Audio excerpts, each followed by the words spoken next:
Okay. Hello, everybody. Welcome. We will today. We're here to do Siman Tzadi Dalid in the Torah Shulchan Aruch. I actually wanted to, I have something I noticed about this Siman. Maybe you noticed it as well. Um, if I were to ask you, like, what could you say about Gemara, like Chazal sources on this Siman? Anybody notice anything? There's no Bavli, There's not a lot. Yeah, there's a or little there's bit. very little, but relatively little Bavli. Let's say that. Yeah, yeah. There's, I think, compared to some of our other simanim, there's very little. Why do you think that is?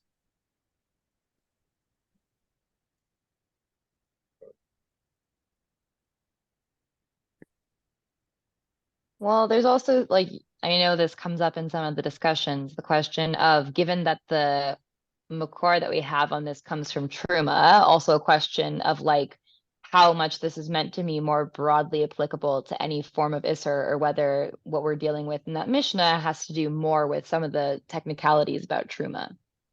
Exactly. Great. And that's only on one piece, right? That's the question of if we like double dip our spoon, our inappropriate spoon, our halavi spoon in a basar, or vice versa, right? There's not a lot. I think some of it though, and I think this is maybe the way, and people can tell me what they think about this, but is we're playing out a little bit that, the Gemara gives us the foundation, but from there we have to take it logically and figure out like how does this actually apply in the kitchen? And I think this is actually really a siman that applies in the kitchen.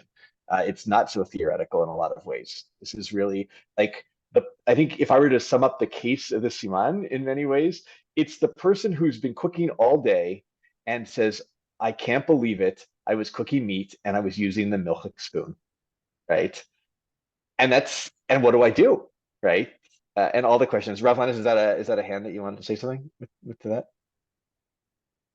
Oh, you're on It mute though, was Ravlanis. that was a confession.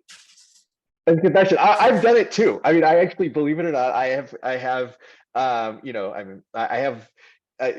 few pieces of silverware that need koshering in my house that sit on top of the refrigerator. That's where we put things that need koshering, because this stuff happens from time to time. Confusion happens. Are you going to tell us? Are you going to tell us? You going to tell us what you think they were doing in Bavel that was different? It's a great question. Maybe I assume they had the same problems. I assume that the Garmamara just doesn't go into it because these are the things that it expects you to logically conclude, right? Or to logically figure out what the next step is. And that's what we're doing here. This is what the Rishonim and then the Achronim do, is figure out, okay, we have the set of rules about Ta'am, and set of rules about Nat Bar Nat, and set of rules about Haggalah and so forth. And now how do we put that all together in this case where I stuck the milchik spoon in the meat dish? And so this is really kind of an extension of everything I think we built on. So that's my sense of it in many ways. So good.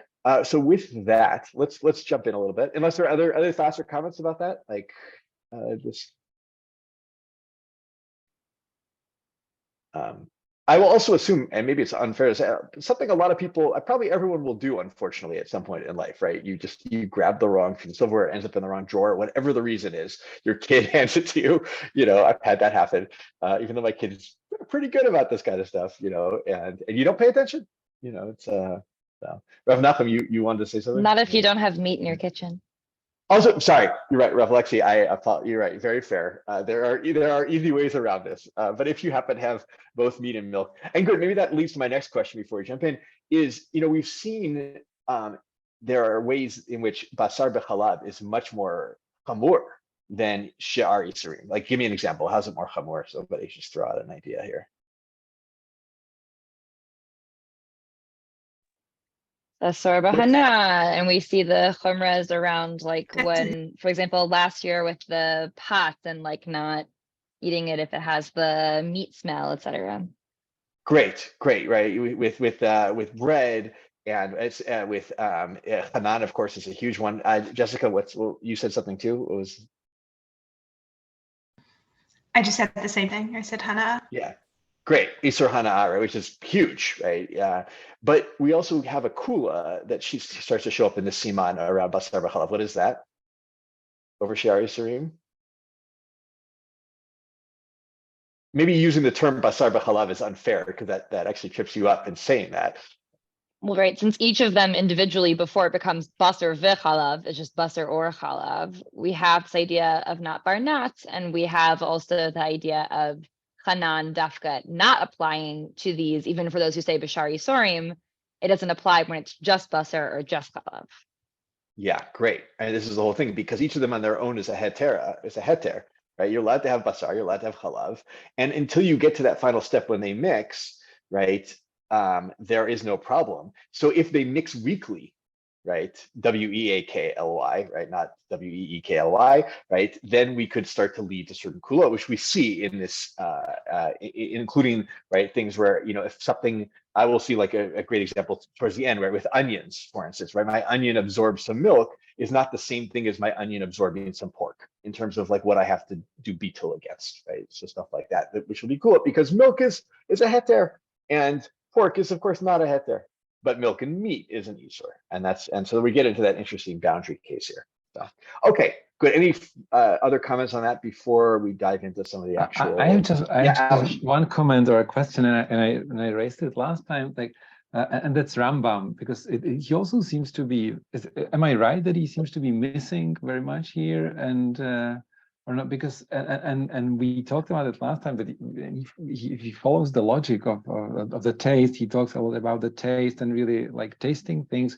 It seems to me that he doesn't deal that much with the kelim as all the others do. Is it right or? I have a guess, and it comes to my first question, but I maybe some of my rebbeim want to maybe I'll comment and they can correct me if I'm wrong. But my guess is the Rambam really, in my experience of him, the Rambam is a rewriting of the Gemara, right? When you talk about the Mishnah Torah part of the Rambam, right? He's really going through the Gemara. He takes out the stuff he considers to be confusing, the machloket, right? All that stuff. He's giving you the bottom line, but he's really the Gemara. And so if it's not in the Bavli, you just don't see it. And sometimes in some of the other texts, but mainly in the Bavli, you don't see it so much in the Rambam, right? He is really wants to replace the Gemara, not replace halacha completely, like all the logical ends of it. Yeah. So, but I mean, I think that's good, but I also imagine the Rambam's, home, and he's cooking for Shabbos, and unlike you, in case you say, when he says fleishik scalpel, they give him the fleishik scalpel, or a milchik spoon, slap it on his palm. No such thing as making that mistake in the Rambam's home. You have to go out and kill yourself afterwards. How can you make that mistake? I think also the Rambam, the handful, like when he does diverge from the Gemara, and it's not common, but like it'll often be to incorporate some like Gaonic like customs or like Torah, which like there doesn't seem to be on this. So like that would help explain it also. Yeah, that's very fair. So. All right, with that, let's no pun intended plunge in to this. So let's start with we'll jump into the tour if that's okay. Tzadi Daled, the very beginning.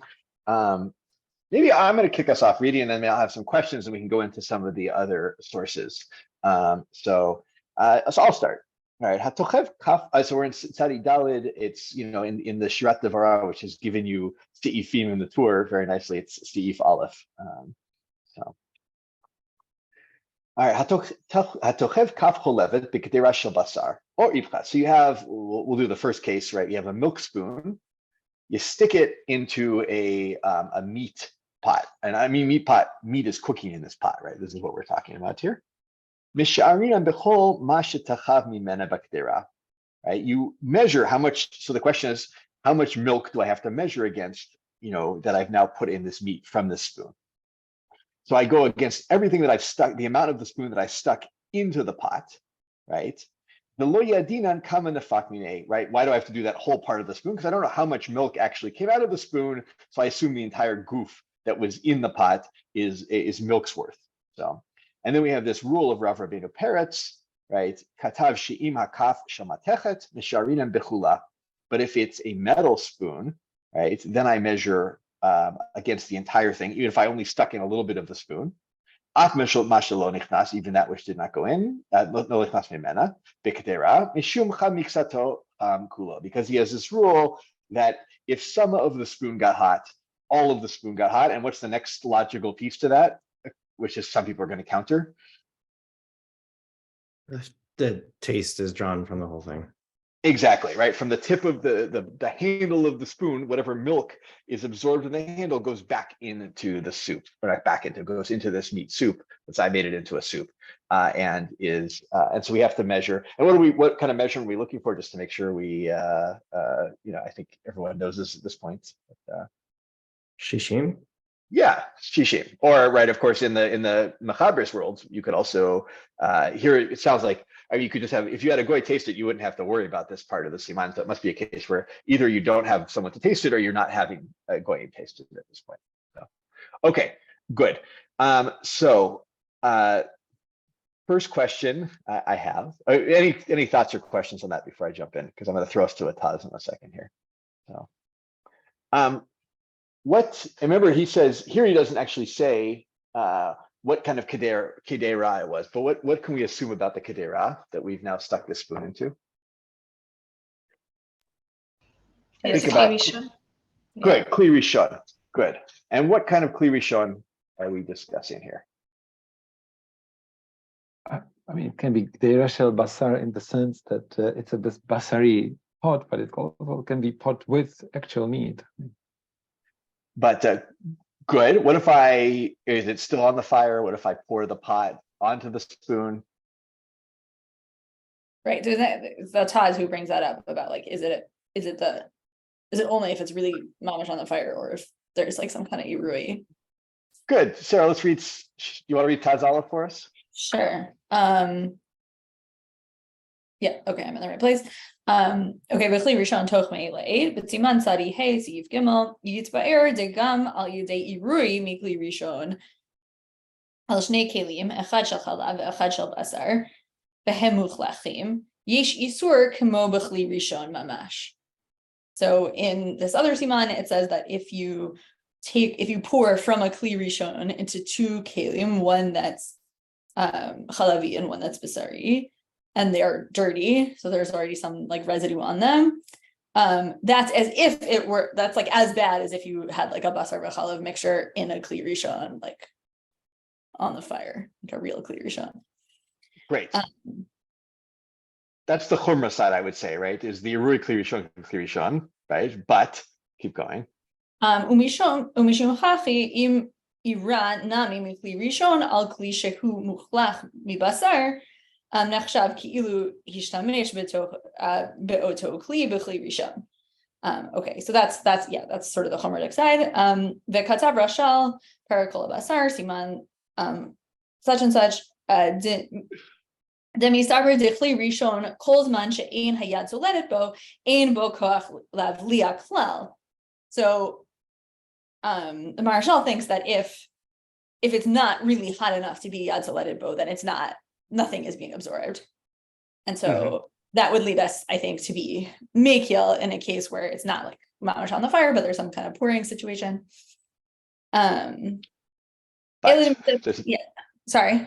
Yeah, no, keep going. Yeah, but there's a huge but in this. So, yeah, but then there's a huge but. So we're gonna, lahakel b'kli rishon she'omed etzel ha'esh kol shehu cham afilu ein hayad soledet bo ra'ui le'asur. De'asur harkachad l'kli rishon k'di'ita b'Yerushalmi in Shabbat should know. So except for the fact that if it's like really mamish on the fire, but it's not hot enough to be yad zoledet bo, then I'm not going to make this kula. Exactly, right. It seems like if you just put it on the fire, it's still like right out of the refrigerator. They didn't have refrigerators, but I'm being anachronistic. But maybe, but once it's warm or hot, we're not going to mess around with, is it yad zoledet bo? Is it not? He said, I would be makil, but I'm too afraid to do that, right? I'm not going to do that. Good. Okay. Aval b'toras chatzad klal nun zayin posik kibet Yosef. V'isur v'heter de'afilu b'chli rishon she'al ha'esh eno oser im ein hayad zoledet bo b'chein ikar. Okay, but right. So basically, Torah chatzad, Isur v'heter say that have the like most makil position, which is also the Beit Yosef's position, and that's what he thinks you should actually follow. Great. Right. This essentially you need two things. You need Kli Rishon and you that's and also it needs to be Yad Soletipo, right? If it's less than Yad Soletipo, it's not yet Bolea, and therefore you don't have to worry in the same way that you would if it's actually at Yad Soletipo.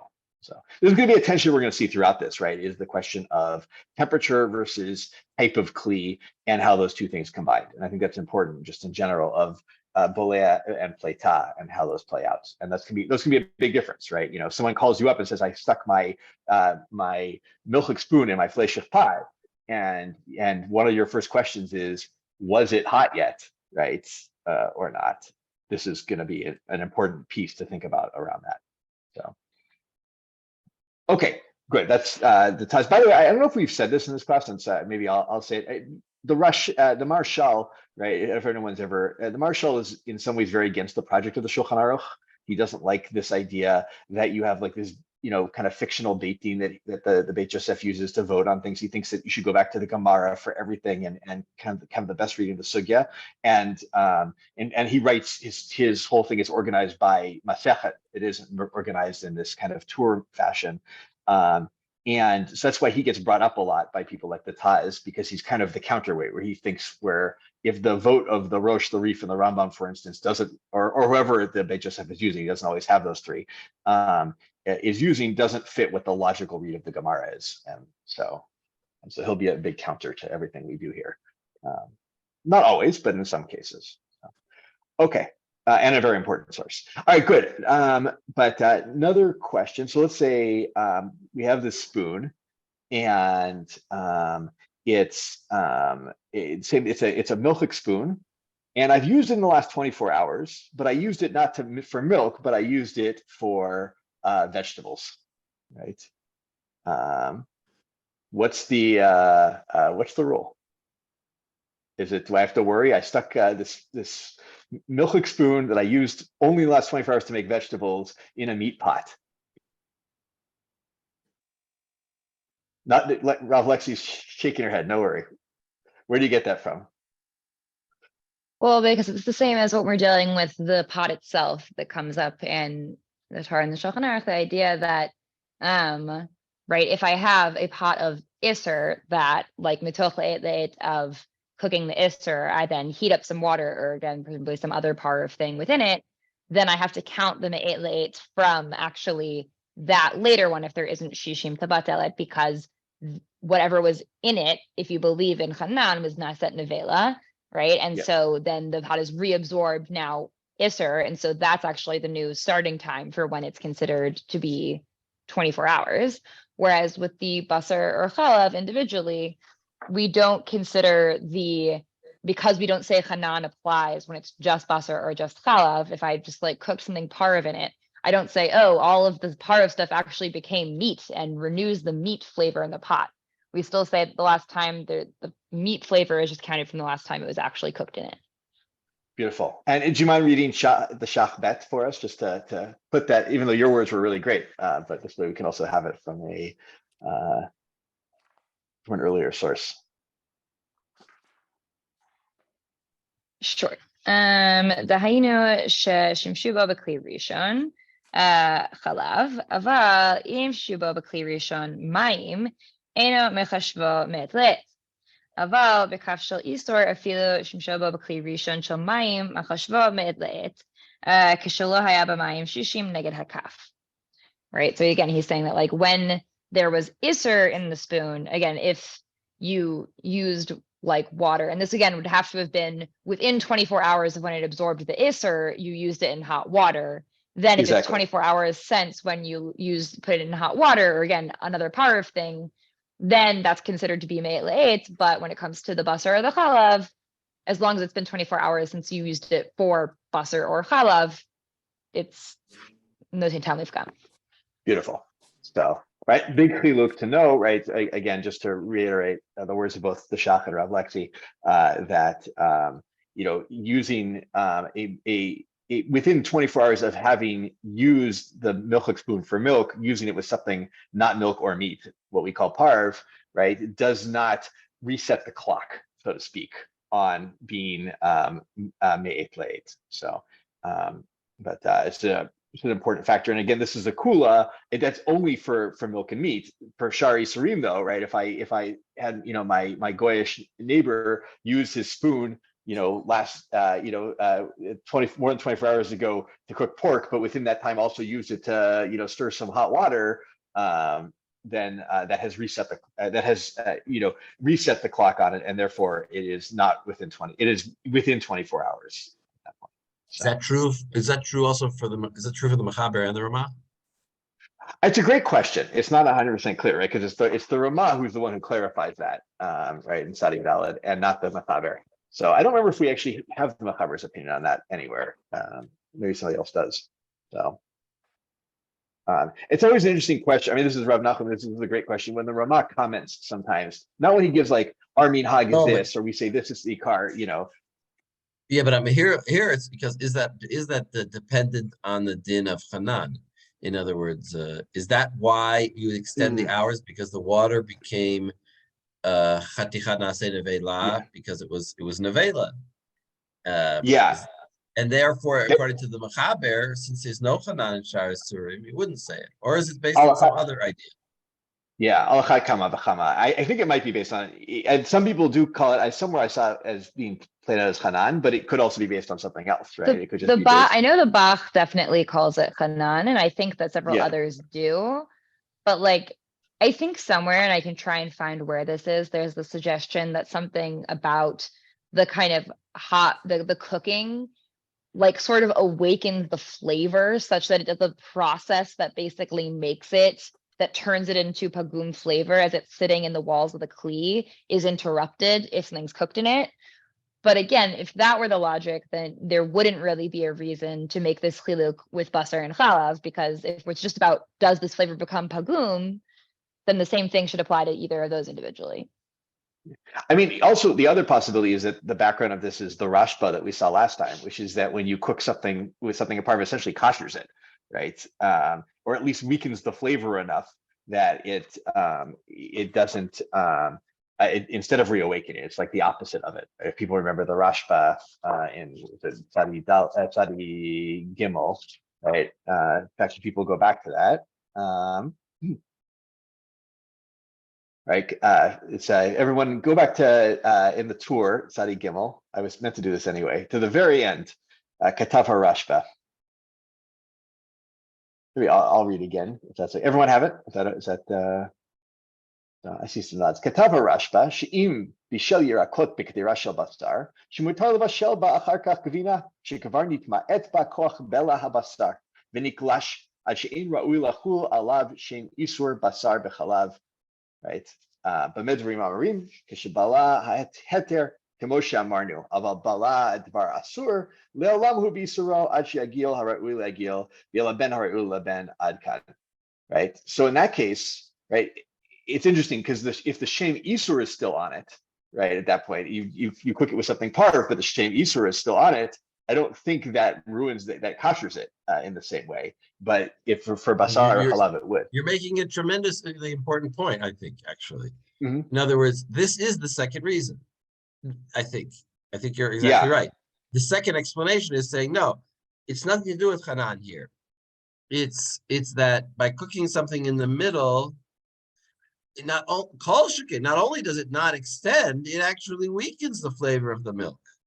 But not only that it doesn't extend, it weakens it. So for sure, well, actually, wait a second. According to the Rashba, you wouldn't even have to wait 24 hours now.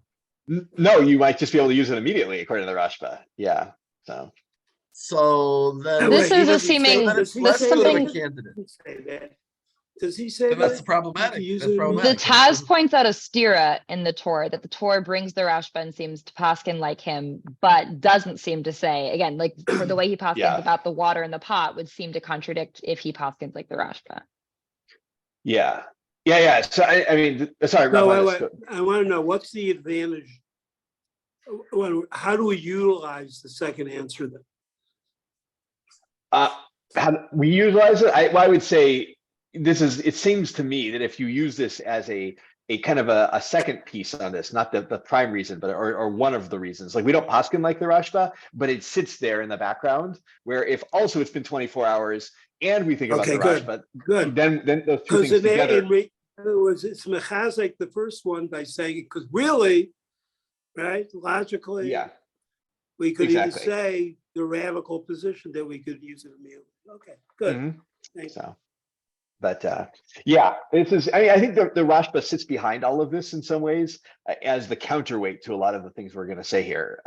And we don't paskin like him, but it sits there, right, at the end of the day. So Rav Nachum, sorry, it looked like you were about to say something.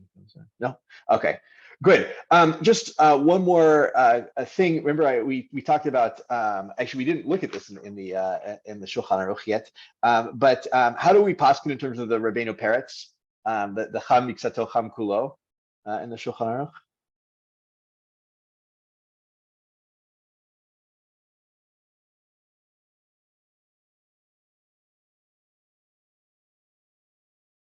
Everyone, before, sure, go for it.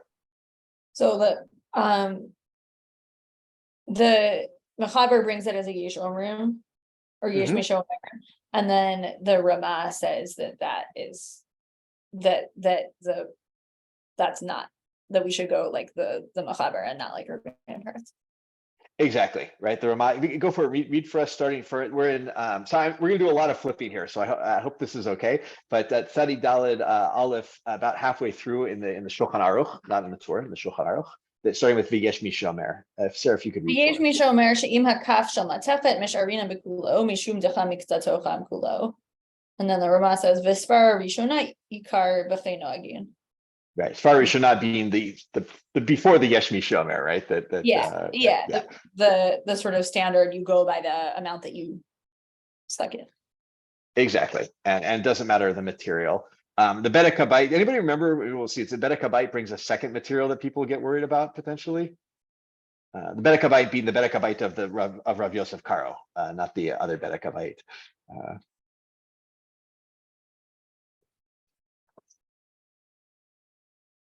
He brings up Kli Cheres as a potential problem from Rabbeinu Yerucham. I think in the name of the Ravad.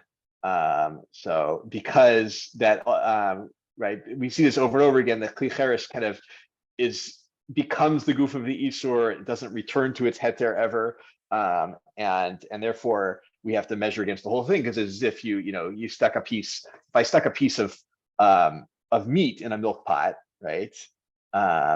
It wouldn't, I'd have to, well, potentially you might have to measure against the whole piece of meat, even if you didn't stick the whole thing in, and that the Kli Cheres might be the same thing. Although nobody makes that distinction in the Shulchan Aruch. So, but in fact, I think he rejects it in Bedek Habayit as well. But also just a question. So why do we reject? I mean, it seems very reasonable. Rav Rabbeinu Peretz, right? Why do we reject that opinion? I mean, anybody who's ever held a metal spoon knows that that's true.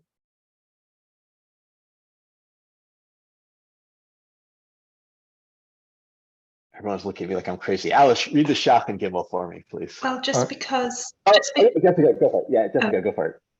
Go, Jessica, please. I was going to give a common sense answer, which might not be the same as the Shach. I was going to say just because some of it's hot, making the whole thing hot doesn't mean the taste is going to go into the top half of the spoon. Beautiful. Alice, you're going to read soon, but not yet. But Jessica gets to read this because she said it so nicely. Okay. Go for it. Read Shach Gimel for us, please. You're on mute, though. So. Yeah, I'm just flipping to the other half of my book. Yes, okay. V'svar Rishona ikar, da'afagav d'cham miktato cham kula, miko makom, einu malich b'niata b'chula, v'chein katuv hapaskim. Ve'in Siman, such and such.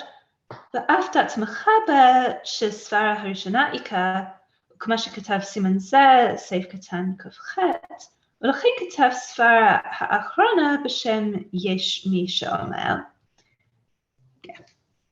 Good. Okay, so two things he says right there. It's you could say it out. Sorry, go ahead. The two things. The first is what you said. So the first thing is yeah, just because a bit of it's hot and doesn't mean that taste is drawn out and absorbed the same way, and that the poskim agree with that. And then he says that the mechaber goes by the first principle, and then gives the second one as the mishomer. Like he doesn't hold by Rabbeinu Peretz. That's why he says as a yeshomrim. Yeah, I actually think the Shach is giving us a huge thing about reading the Shulchan Aruch there, right? When he says, right, V'lachen katav sfar ish achrona b'shem yeshmi shomer, that's the proof that he doesn't hold that. Means that the Shach thinks that yeshmi shomer is code for the Shulchan Aruch, saying I'm going to include this opinion, but I don't paskin by it. I haven't looked to see if that's consistent in the Shach or not. I don't know, but it sounds like that from here. So, and I know there's a lot of dispute in Achronim of like both Yeshomer and Yeshmi shomer, different versions of that in the Shulchan Aruch, and whether or not we think the mechaber holds that or not. Just if anyone, if you ever, to keep your eyes open as you go through, various times in the Shach, where there's a Yeshmi Shomer on the Shulchan Aruch, to see if he's consistent with this or not. I don't know the answer to that. So, okay, good. Any final thoughts on any of that before we jump into my favorite case in maybe like the entire year? So, because I'm so mean. Okay, here's the case. You're in your kitchen. You've got a milchik spoon. You used it in the last day, right? You have a meat pot. You're cooking meat. I know some of you don't have meat in your kitchen. Let's pretend for the moment, even though you're, great ethical people, better than myself. And you have meat in your kitchen, and you've been using the spoon all day. You've been sticking in the pot. You've been stirring the pot. It's been great. And you come to the end of the day. You're getting ready. It's right before Shabbos. You're going to serve. Well, it's not you said. It's right before you're going to serve this food, and you look at the spoon and you say, "Oh my, this is the milchik spoon, right? That I've all day been sticking in this pot. I need to know if it's batel. How many times the volume of the spoon that went into the pot do I need to do bitul on the spoon?" Alice, what do you say? I said depends. It looks like according to whom. Good. What are the possibilities here? Yeah, like it seems that according to Tur, you would have to need like, I don't know, like 1,000 times more or whatever. Good. We're gonna hold off on the 1,000. Let's just pretend for the moment. No, it's good. It's great that you brought that up, right? That the whole thing, like 1,000 times. I did it 1,000 times. What's the minimal amount that I'm gonna need? Let's start with that. So if you do it twice, so it looks like pa'amayim shishim. Good. There's an opinion out there that says that pa'amayim shishim, right? So it would be, I need twice 60 against the spoon, because for 2 dunks, we'll see if you need more than that or not. We'll see what some of the right. I mean, absolute minimum seems to be I need 60 times the amount that I stuck in. Yes, great. Minimum doesn't matter how many times I did it. I need 60 against it, right? The tour seems to think maybe I don't. Maybe I need more than that, at least 2, right? What could undo it for the tour? If I called you up and I said, Rabbi Alish, I have this problem. I use the spoon multiple times in my pot. It's a milchik spoon. What's the first question you want to ask me before you figure out the 60? Temperature, like I don't know. Temperature. If it was hot, if it wasn't hot. Yeah, temperature. But maybe ask about like what knowledge I may have had. Material, good. And what about my knowledge, my mindset?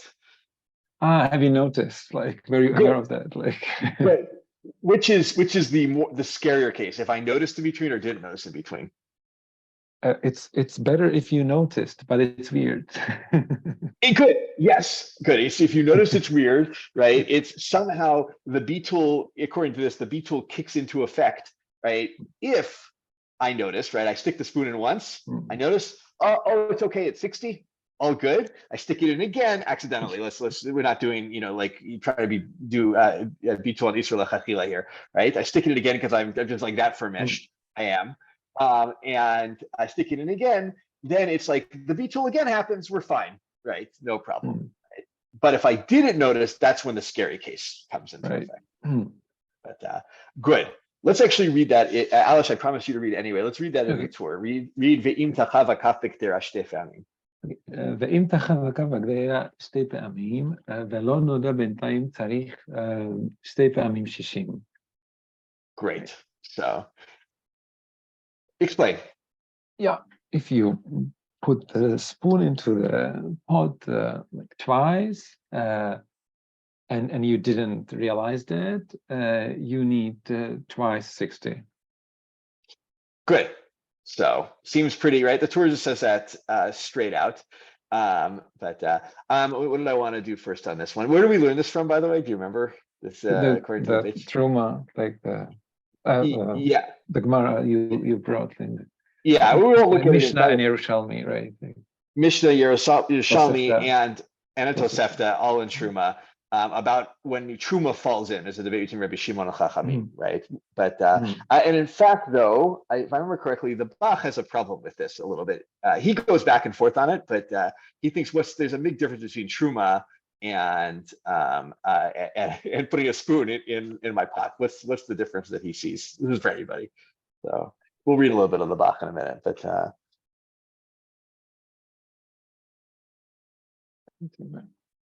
I mean, one of the obvious differences is that different. Jeff, go. It's different. It's different because it's one spoon, whereas the Truma case is two separate, different seas. Great, beautiful. And this is going to be the big thing about the spoon is like, what is it the second dip of the spoon does that the first dip didn't do, that I also need a second set of 60 against it, right? This is going to be a big question. And we'll get into some of those issues. But in fact, actually, let's read a little bit of the Bach, if that's okay. Where do I want to start? If you look in the Bach, Bach Bet, it's like a few lines down. It starts right after he quotes the Rosh in Perek Yid Anashe. He says, "Miut tzarich lihityashev." Anybody haven't read? Has anybody not read yet today? Probably. I think Andres or Yavni, have you not read today? Andres, go for it. If in the Bach, "Miut tzarich lihityashev." Wait, I don't have the place. So. Oh, sorry. It's in the Bach. He says, "Ken katav Rosh Perek Yid Anashe." Oh, miut tzarich lihityashev. Okay, gotcha. Exactly. Right at the beginning. Yeah. Okay. Yeah. So, go for it, Andres. But you're still on mute, so you need to come off mute for that. I don't find it. Sorry. Oh, okay. It's in my version. It's like the fifth line and the last one on my page in the Bach. But maybe if Yavni has it, then we'll come back to you for something else. Yeah. Yavni, do you have it? Yeah. מיהו צריך להתיישב דשמא שני גבי תרומה דנפלו שתי שאין זה אחר זה, אבל הכא דאין כאן אלא כף אחת, דאפילו אם תרצה לומר בתחיבה ראשונה נפלט ממנה נ"ט חלקים ונשאר בתוכה חלק אחד מן האיסור, ונכנס בתוכה נ"ט חלקים מן ההיתר שבקדרה ונעשה הכל נבלה, וכשחזר ותחווה צריך עוד 60 לבטל מה שנעשה נבלה, מכל מקום.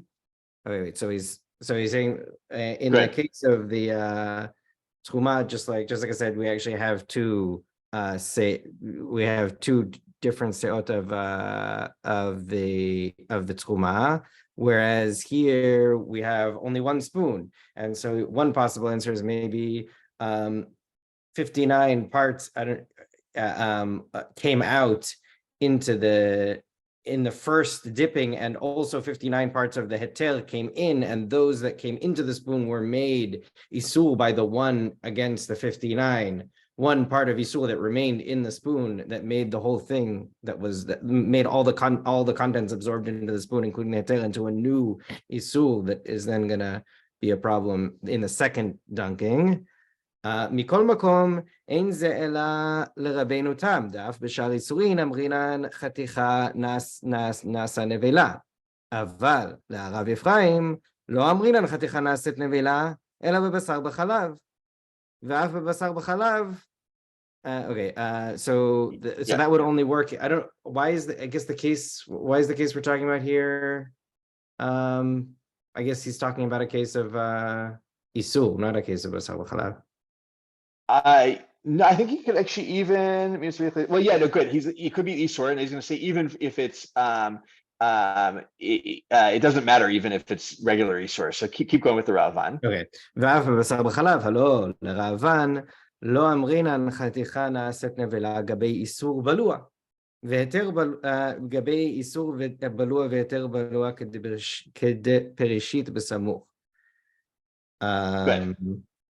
So, and even for basar b'chalav, where everyone says chanan, the Ravan says that we don't say it for, I don't know why it says isur balua ve'eter balua. We don't see it for basar and chalav balua. But yeah, we don't see it for anything balua, right? If it's balua, then we don't say chanan, right? So and so therefore we don't say it in terms of, you know, silverware, so to speak, that becomes chanan, and therefore the second dip doesn't it has no more effect than the original dip did. So but he also gives us a whole theory here, right, of what's going on is, you know, you have the first dip where you expel what was in the spoon in the first place, and the second dip is a remaining content of the spoon combined with what came out of the soup, right, coming back in, and that's like a new thing that could create a second Isra in there that you have to again do bitul against something new, right, as opposed to the first thing. So okay. And by the way, according to that theory, how many times, what if I do it like 1,000 times? How many times do I need against it? 60,000. I think it's just twice in the way that he's played it out here, right? Because it's the first time is the contents of the spoon, and then you have the spoon soup mixture in the spoon that I have to do bitul against that the second time, right? And then after that, I'm done, right? Because then it's always the soup spoon mixture. It's the same thing over and over again at that point. It's like it's because it's a new substance. So Rav Nachum disagrees with me. I don't see him talking about it being new at all.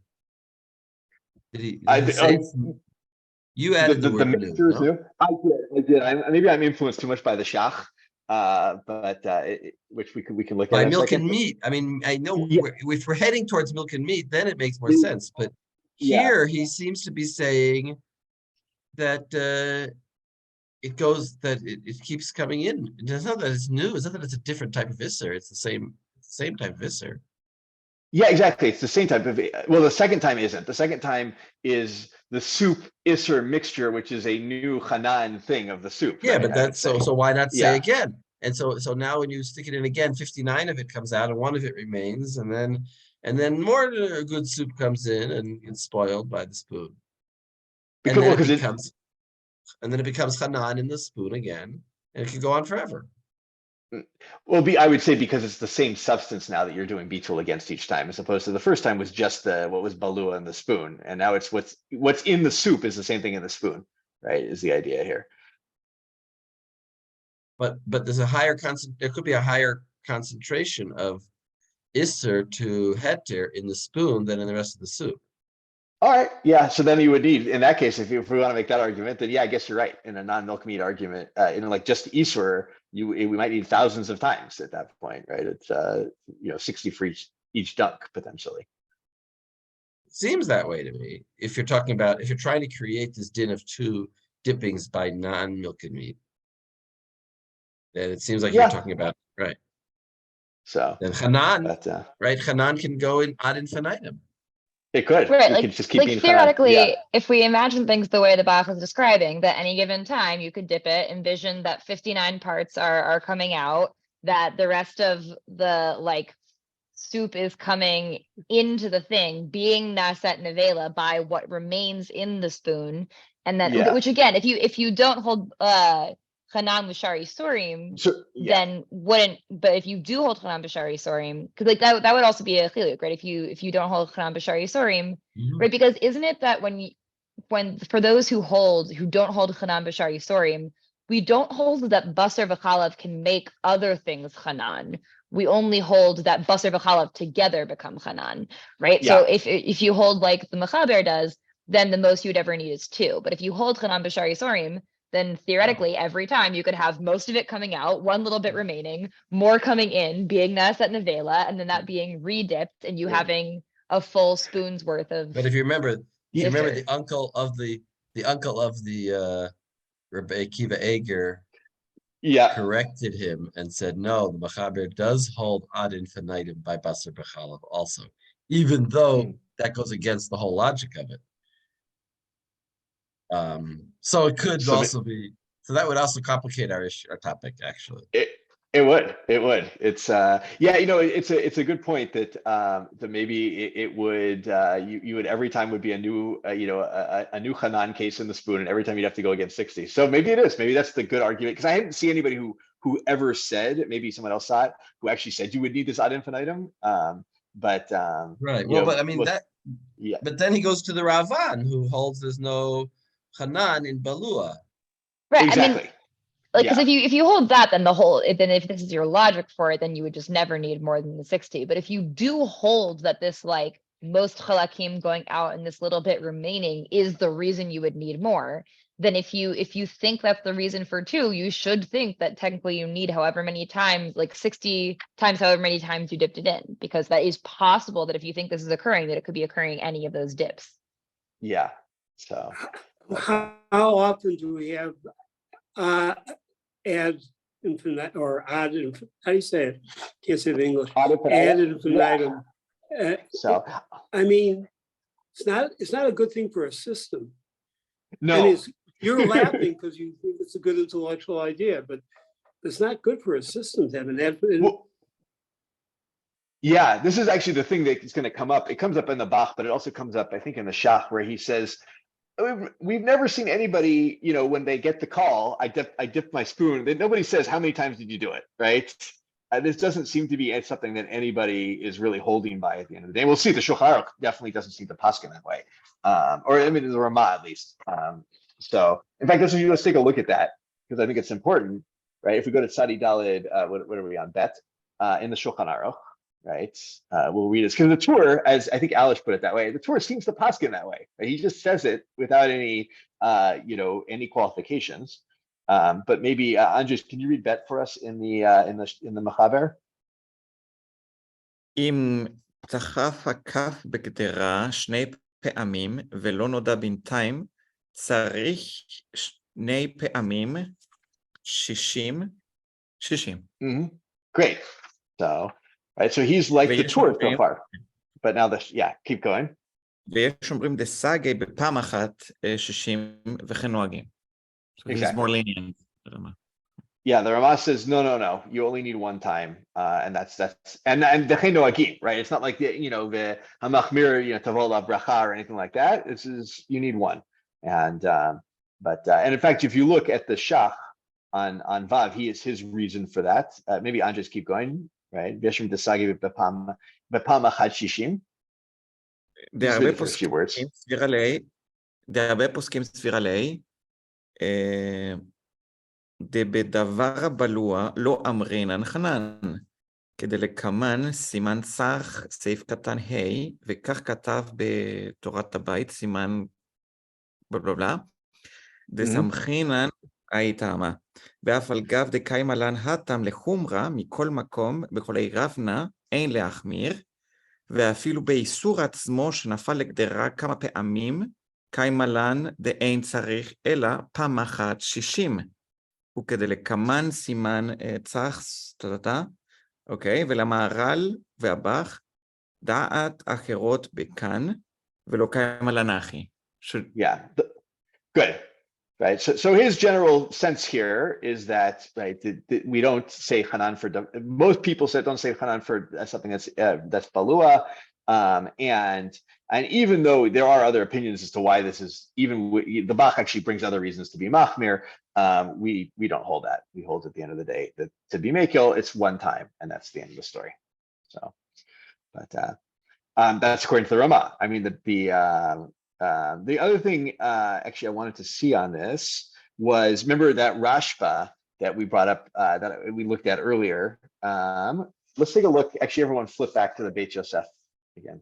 Hope people don't mind all this flipping, but I'm enjoying it. So, and look at it. I think it's Gimel Aleph in the Beit Yosef. There's a Gimel Bet too.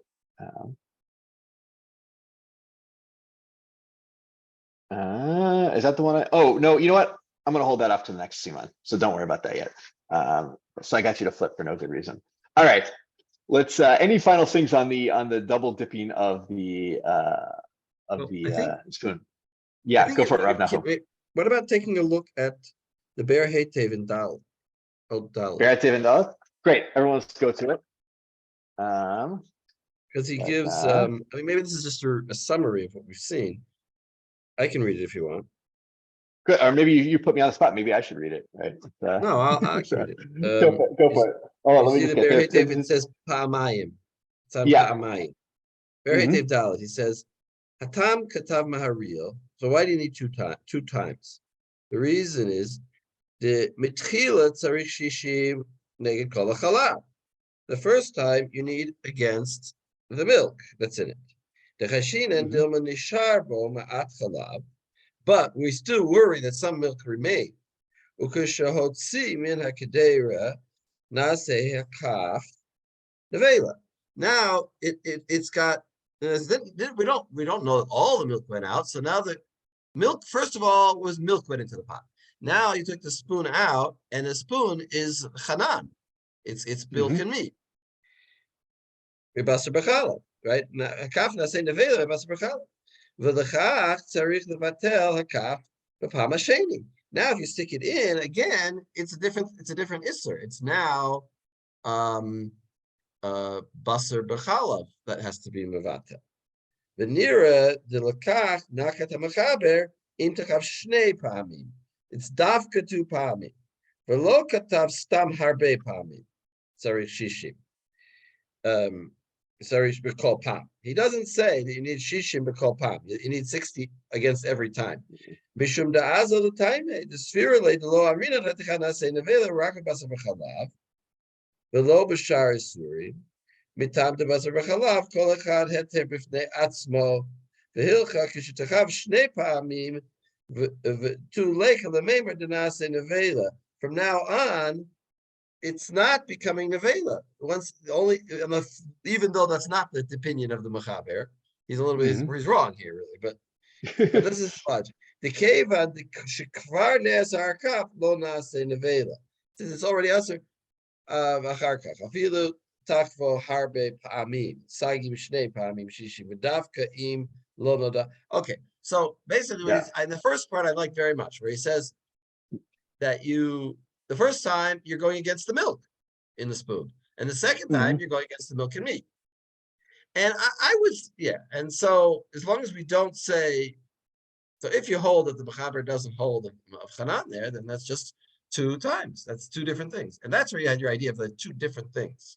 Yeah. But we saw on the Bach, he was talking specifically about not Basar B'challah, but I think it's important to point out that this din is specifically put in the section of Basar B'challah. So it seems to be the Mechaber is holding it by Basar B'challah. And in fact, this could be a kind of a contradiction. Like, you could use this as a proof that the Mechaber does indeed hold that there's no Chanan after the second time. Yeah. Although I don't think it's a good proof, but I don't think it's necessarily a good proof because he's quoting somebody else, right? It's the Maharil, isn't it? Right? If I'm right, it's is that what he said? No. Yes, the Bear Hater is part of the Maharil, but the tour. I mean, sorry, the Mechaber is quoting. Here the tour who himself is quoting the Smak. And the Smak. Well, what is the Smak called? The Smak called. I believe it's Shari Shirim, doesn't he? Yeah, he does. So he does hold. So it's interesting. It's very interesting. Why we're still left with a little bit of a doubt of why it's just 2 times. Yeah, and this, of course, right, doesn't. I mean, it could be just very simply that 2, stands in there for, as like you said before, 2 is just the case if I did it twice, and if I did it 3 times, I need 3 and so forth. But it's lav dafka 2. But it's an argument to be made since they never bring up the case of greater than 2 in this Siman. So, and also just this whole sugya never shows up in Tarova, right? It only shows up in Basar B'chalav, if I remember correctly. So I like that distinction, that it's not a question of Chanan, that it's a question of whether it's the Isser called milk or it's the Isser called milk and meat. Milk meat, yeah. So Oh, okay. Good. Let's see. Do we have, yeah, we'll push on for a few more minutes. I want to, first, any final questions on the double dipping spoon here? Maybe what would be a difference if there are two spoons and you stop. That would sound like it would be right. That would be more the truma case in some ways, right? It would be two different spoons, or it'd be like dropping two different pieces of meat, and then the nodabin time I think would come in, right? Because if I put one spoon in and it was batel, right, then it would be batel, and then I later stuck a different spoon in, that would be batel. But if I did both and then I realized it, then maybe that would be a case where it wasn't, and therefore. It's interesting. I didn't see anybody bring up Choser v'neor in this case. I don't know if anyone brings that up, which you imagine could also come in, right? The idea that, Rav Lexi, do you see someone who brought it up? Well, it actually is in the continuation of the Ber Hetev, but I think the idea is that, like, part of it is that It's doesn't also in the apply as Gra. much here because Choser v'neor is again partially like dealing with when you have an increased amount of the actual Isser that would be causing the flavor, right? It's this idea of like, we can't, there's a limit to how far we can stretch our conceptual idea of Bitul when at a certain point you would just be like tasting the Isser, right? Whereas here, the whole point is that like, yeah, if you had Shishim times what was initially in the kaf, it, according to our understanding of Shishim, you're not going to taste Basar v'chalav in that pot, right? No matter how many times you dip, that's not going to change. Yeah, but for two spoons, you could, right? Two different spoons. Yeah. Right. If there wasn't 120, if there wasn't Shishim times each of those individually, for sure. Right. But like, it would seem to still say that, like, according to a Choser v'neor principle, that's not a thing that we would need to really be worried about beyond Shishim times the initial amount that was given, because yeah, you're not getting more Basar v'chalav flavor. Right. That's right. Exactly. Yeah, I think that's good. The Gra also Yavni. talks about. Oh, sorry. Good. Was there a particular piece in the Gra that? No, I don't want to bother us. I don't do it. Right. Yeah. Good. Yavni, you had a question too. Yeah, question about the Ber Hetev. I don't understand by that reasoning, how we end up with it making a difference if you knew in between or not. Yeah, I think that makes it hard, actually, is that it's because then it doesn't matter. Even if I know in between, then the second time it's giving off basar b'chalav versus the first time it's giving off chalav. Yeah. Actually, wait a second. Let's look at the shach hey. Oh no, wait, Rav Nachum, you disagree? I mean, it's complicated to think about. I don't want to get in. Maybe we should get into it, but I'm not sure. I think it helps. I think that the fact that in other words, Noda Beintayim is saying that if it was Noda Beintayim, then we for sure don't say Choser v'neor, right? Well, why not? If in other words, if a drop of milk falls in, and then another drop of milk falls in, and I know in between each time, but eventually the thing is all milk, so it's usher, it's Choser v'neor. Noda Beintayim doesn't help me really when it's mamash milk falling in, even if I was Noda Beintayim. I was asking about the part that you brought about the spoon that goes in the first time. It like puts out milk flavor, and the second time it puts out the milk and meat flavor as the issue. Yeah. Oh, so how does it? Why does it matter if it was Noda Beintayim or not? Like right? Because why does that only work if it is? If it was Noda, then it would be batel, right? And the first one would be batel, and the second one would be batel. Right. Both That's the basic idea. Yeah. Each one would be, but each one was batel b'shishim. So I was good. It was Noda. I went to the rabbi, and he said it's kosher. Now I went back and I stuck the spoon in a second time. So again, it's kosher versus the thing. There's no Choser v'neor. Right. But I mean, but that only applies when it's balu atam, which is what we were saying now. When it's actual mamashut of Isser, then it doesn't. The Noda Beintayim is not going to nullify that. In other words, it's not going to help if eventually it adds up to be, majority milk. So it's going to be treif. But I mean, we do say though, right? It's if we have this is actually the same, right? It's a similar case of, I think going back now, we are like the Truma case, where if you drop in one Isur and you drop in two Isurim at the same time, right? Actually, the two can fight it. We've seen this, right? They can fight against each other, right? You can have, Right. and so you could even say that for this case as well, right? That the milk soup combination, which is batel, right, fights against the now basar b'chalav combination. Again, that comes out of the I wouldn't go that far. I would Yeah. say I know what you're talking about though, that Mali, the famous quote is, or the quote that I think is famous, it's in my, because it's etched in my brain, which is, Mali isser mevatel, Mali heter mevatel isser, Mali isser mevatel isser. Exactly. But that's only when they're different tastes. But milk, what's going on here is that milk is getting into the meat, or meat is getting into the milk. So it's always just two tastes. There's no different taste of milk and meat. Yeah. In terms of terminology, Nachum, are you using choser veneer all the way through, or are you switching the term? Well, we're discussing choser veneer. I'm not sure. At some point, it's not a good term, I don't think. We'll just say it's a row. Choser veneer there's a tension between choser veneer and noda b'intayim, right? In a sense. Okay, that's what I'm saying. Yeah. Mm-hmm. When we say choser veneer, we're saying that even though there was bittul, it now got unbuttled. It met up with its friend, and the two pieces of pork now became two. Right, but again, we see that in the cases of things like with the truma, the paradigmatic scenario, where you're having actual more substance, right? That like the whole point that's being made in the shach and the Berhetev, who turns out is supporting the shach, etc. Is that like I saw that. There's only a tension there. Like, yeah, when you say we're actually physically adding more. So noda b'intayim has to do with our conceptual bitul, and choser v'neor is being like, there is a limit to that. And there's a point at which there's actually just such a presence of isser that it is noticeable, and we like can't stretch our conceptual bitul that far. But like when we're actually not increasing the amount, the flavor ratio, or whatever, of whatever isser would be there, we feel much more comfortable using the nodeh b'intayim kind of more conceptual form of bitul.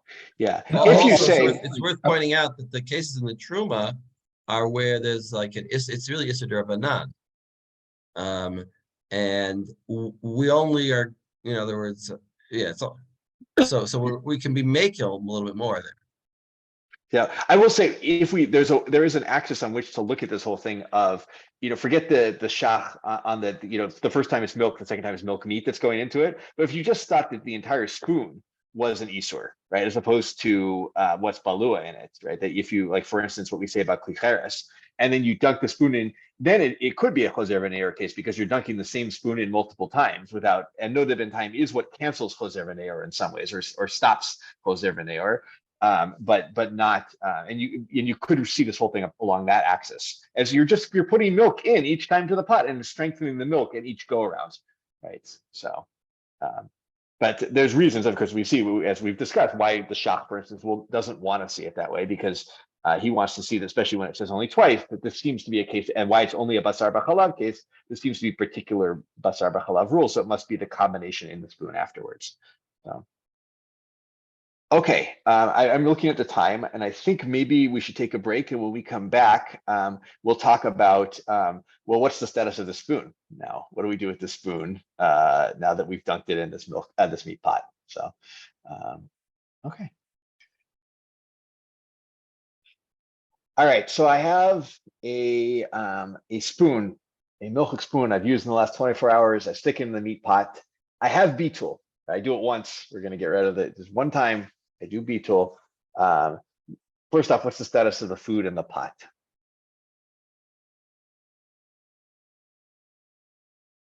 Mutar. Good, mutar. You can eat the food, right? You can use the pot, not a problem, no worries. What about the spoon? What's the status of the spoon?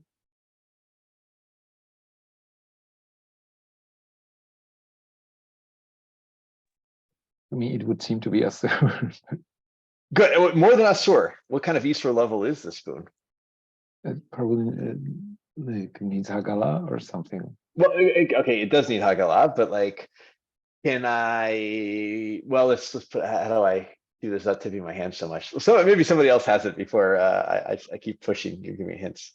Or actually, you know what, Alex, let's just read it in the tour. That's what we're gonna do. Read Gimel in the tour. Gimel starts, for those who don't have marks in the tour, it's Ve'im yesh shishim levatel hakaf.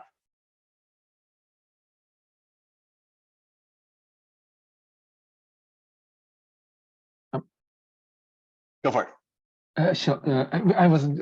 I was supposed to read it. Yeah, Oh, you're supposed to read. Yeah, I'm yeah. sorry. I No, didn't. that's okay. I did that. Okay. No. ואם יש 60 לבטל הקו,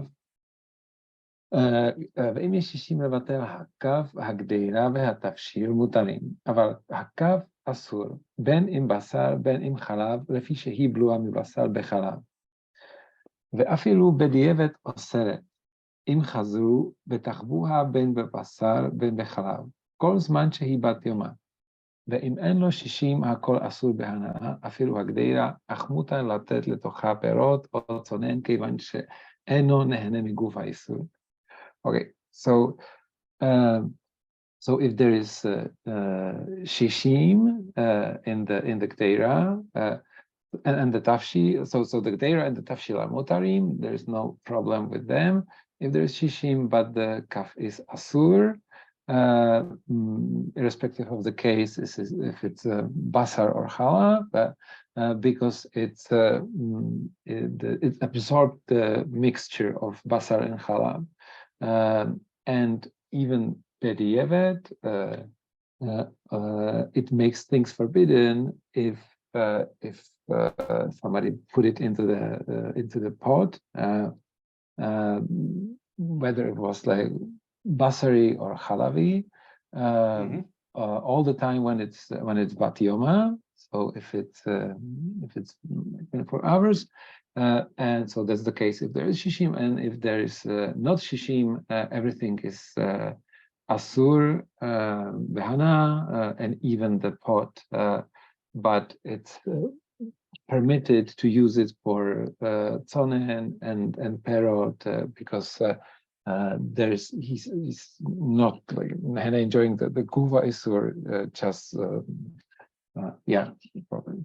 Good, right? So if this spoon is now balua, milk and meat, right? This spoon is an Isur Hana actually, right? And it can be oser other things, right? An Isur Hana at this point if it's stuck into something when it still has flavor, and then that thing doesn't have enough to do bitul. It could even oser the pot, right? Not just the contents of the pot. Right? And then you can use the pot for things like putting fruit in, which is not nene megufa isur. Why is that not nene megufa? It sounds like nene megufa isur, right? There is no pleta into the. Yeah, I think it's just, and we'll actually see. Like, well, before we'll go there in 1 second. Actually, I want to just before we do that, there's one Beit Yosef I want to see, which I think is important, which goes back to that Rashba originally that I wanted to see before. So maybe actually I don't have a good question for this, but I just want to read it out if that's okay. Someone want to read Gimel Aleph in the Beit Yosef?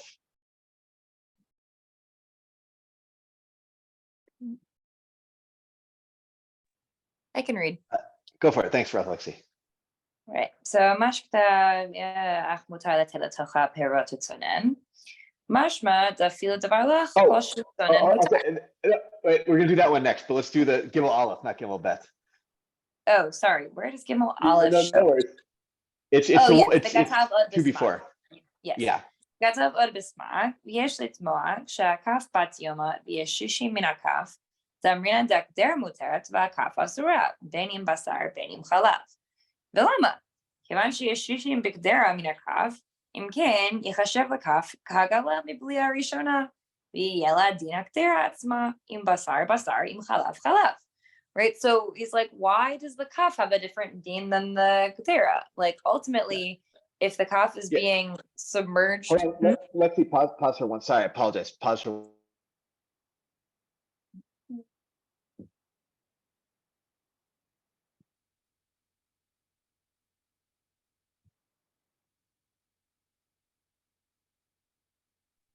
sorry about that little coordination issue, but we're all good.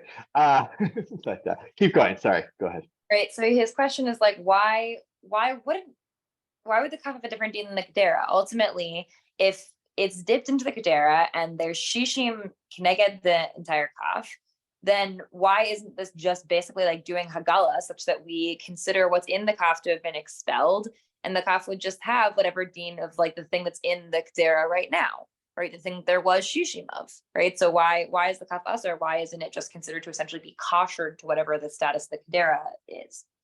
Exactly.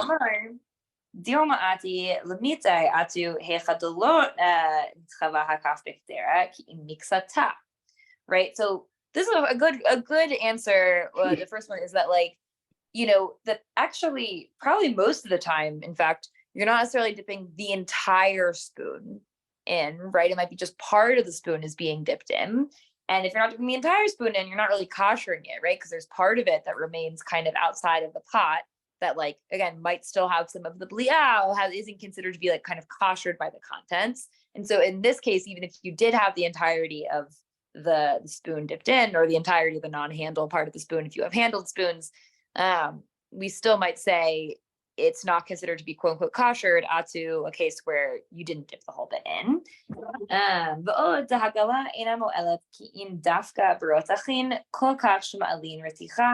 לעניין הצרכת שישים, אפילו שאינם על הרתיחה, רק שתהא רותחת שיד צוללת בה.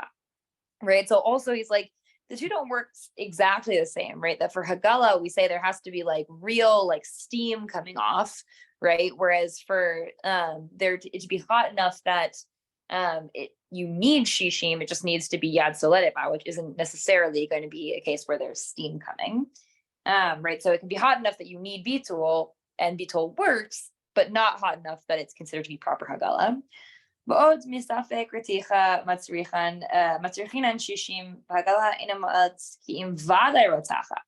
so that's kind of the continuation of that thought, right? The hagala only works when it's definitely rotachat.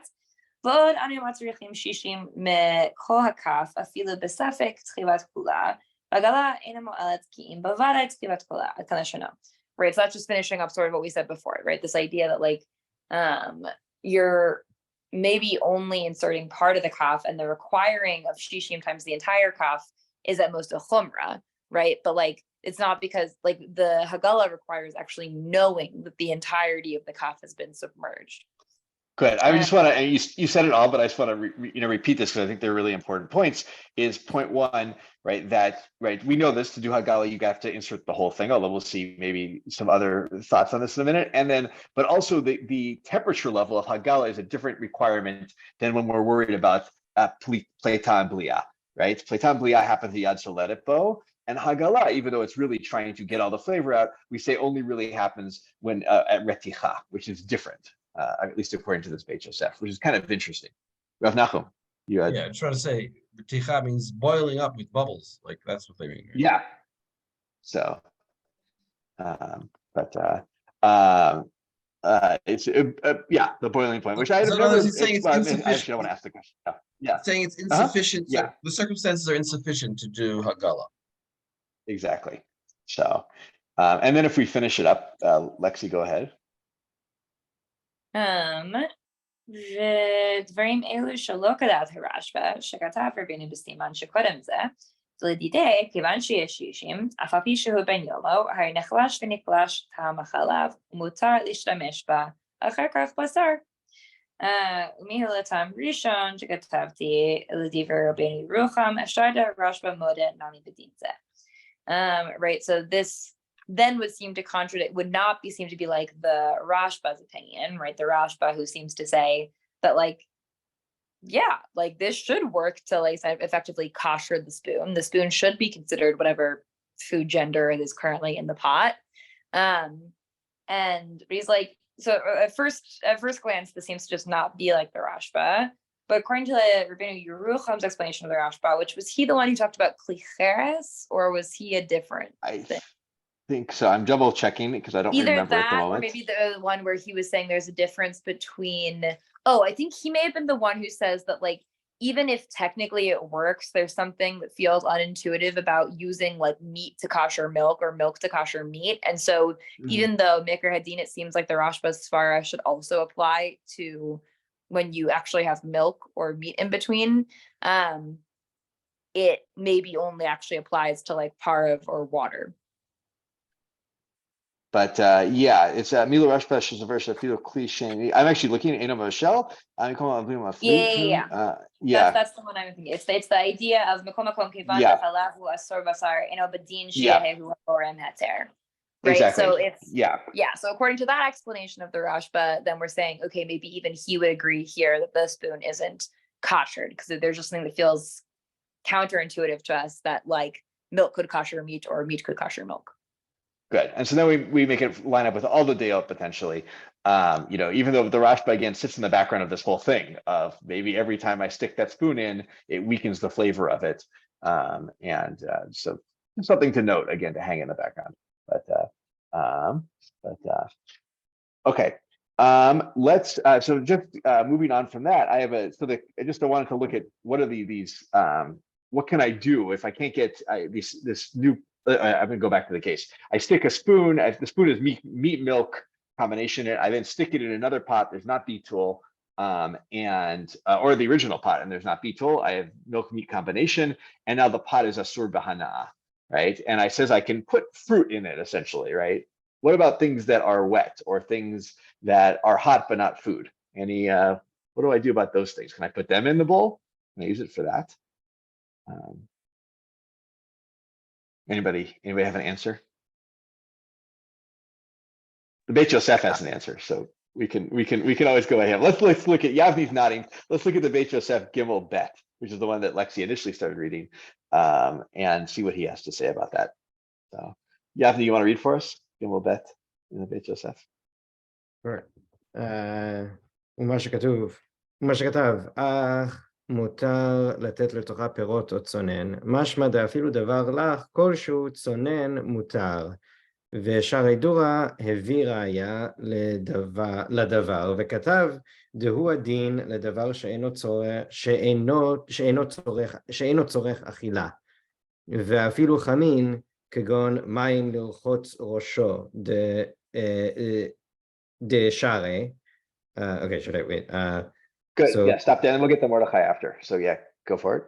So this means that even something wet, as long as it's cold, you're allowed to put in the pot. And the Sharei Duras says that indeed that's the case, and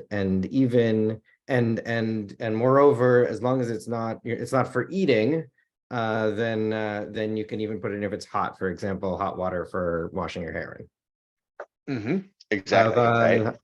Yeah. Keep going. Yeah, should I keep going? אבל המרדכי בפרק אין מעמידין כתב דווקא ליתן לתוכה דבר יבש. דבר יבש הוא דשארי משום דלייתי לאיסורא בעיני. אבל לא דבר לך. But the Mordechai disagrees. Exactly. And actually only dry things. Yeah. And by the way, I don't know if people have, I have Hagot Veharot at the bottom of my page. Do people have that? Right. On Aleph, right, I have a note, so I'll read it. Ayen Minchat Yaakov, call Pehe Ot Tetzayin, Dehad Yasar Mordechai Devar Lach, Hu Rak B'mide De'achila, Aval Le'achem Bo Chamim, Lachofet Bo Harosh, Share Kemo B'Devar Yavesh, Kevan She'eno Nene Migufa Isur. Right. So he actually thinks there's actually a chiluk in the Mordechai between something, you can't use it for anything that's not dry when it's in terms of achila, but for things that are not based on achila, you actually can use this milk meat pot now, to for your shampoo or whatever it may be. But that good. And by the way, what's the hava amina? Why would a devar lach be an issue for gufa yisur versus something that's dry not be?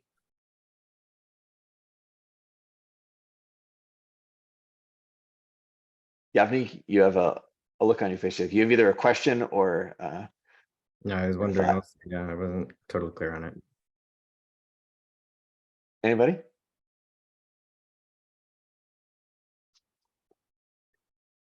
If you remember back a couple You could Simanim. maybe Okay. say, Yeah, go for it, Jessica. No, please. okay, this is tenuous, I'm not sure. You could maybe say that Guf Haisor is being a food vessel that can hold liquids in some way, such as opposed to like a basket that could hold your fruit, and something to do with that, but it's just a guess, I'm not sure. But, Yeah, I think elsewhere it does talk about the way that like with something that's a davar lach, you're benefiting more from the thing it's in because it requires that to hold its shape for it to like exist. Whereas like fruit, I could also set on the ground, it'll get dirty, but like I don't actually, it doesn't really require the vessel that it's in the same way. But of course, the argument that others use to say even if davar lach will be fine is that like the whole point is that you're not nehenem a guf ha'isor of like basar v'chalav, because if it's existing in the vessel in a way that it wouldn't absorb any flavor from it, then there's no nafkamina of the fact that there's basar and chalav in this versus it being any other kind of pot, right? You're benefiting from the fact that it's a pot, not from the fact of it being a pot that has basar and chalav in it. Good. No, I like that. Right. So the liquid, right, which holds the shape, right? It needs a shape to be held, right, as opposed to something. But I was actually thinking, maybe anybody else have any other thoughts on that? I like those answers, but I had a different thought. Remember we saw earlier that if you put something dry in, let's say something milk in a meat pot, but just dry, it doesn't require hagalah at all or anything like that, but it does if it's lach. Right, that there actually was some idea that there's some interaction with something lach with the vessel, between the vessel and the food. I was wondering if that was part of it as well here. So, and then there's hana'a from the fact that my hair washing liquid now has basar v'chalav in it. Like that's yeah. Like, well, that's why it's not the barakila, but for something that's actual food. Let's not take that case. It's like the food case, right? If you have some soup I'm storing in there, that would normally, that would require hagalah, and that actually could be a problem potentially. So I like the answer though about the shape better, that it's holding the shape of the liquid. So Rav Nachum, please. A third possibility is that we're worried that you might leave it there more than 24 hours, and then it's like bishul. Kavush k'mevushal dami. So, but good. I like that one too. And so you could actually then have an interaction with basar b'chalav. So, let's actually, if we don't, who was reading? I don't remember. Although this gets into a famous question, which is that the moment of 24 hours, in other words, this is the question about mavushal, about kavush k'mevushal. Does it happen exactly after 24 hours, or is it happening all along? And if you say it's not only happening exactly at the moment of 24 hours, but at that moment, it's also tam of gam. Yeah. So, but and so never becomes a problem. And also, by the way, it becomes a Shabbos question too, right? If whether or not does that count as bishul on Shabbat? Okay, good. Maybe I'll stop that there just because I want to do a few more things. Hold on. Sorry. I am a little bit okay, good. What if let's move on to the case if the kaf is not been used in 24. So I have a milchik spoon, right? But I haven't used it in 24 hours. And I stick it in a kedera of basar. What are the rules now? What's the case of the kaf? What's the case of the tavshil? What's the case of the pot?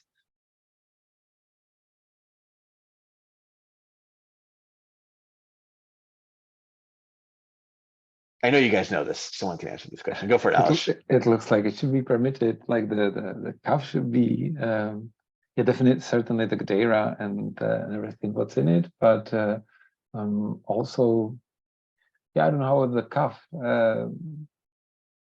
maybe too.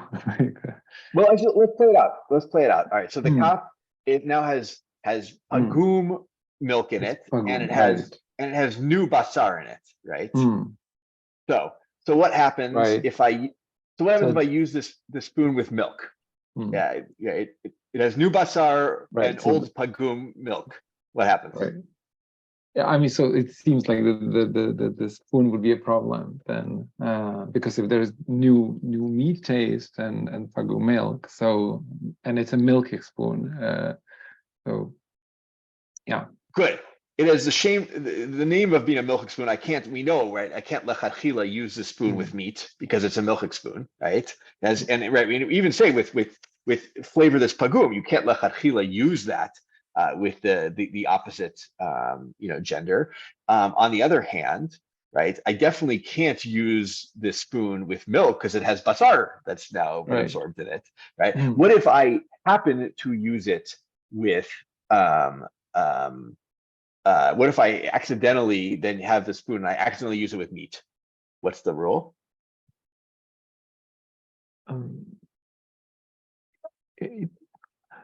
I'm not sure, but it seems like the milk is pagum in it, and so if I use it accidentally with meat, then so I think it should be like b'diavad okay or not.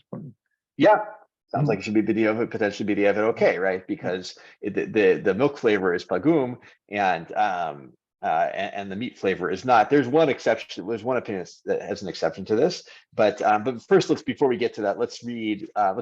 Alice, since you spoke nicely about it, read in the Shulchan Aruch. We're going to go to Shulchan Aruch, read Daled.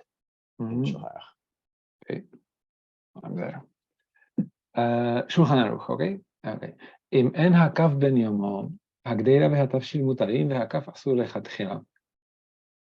בין עם בשר בין עם חלב. ומכל מקום בדיעבד אינה אוסרת, כיוון שלא הייתה בת יומה. Okay, that's what he said. Good, yeah.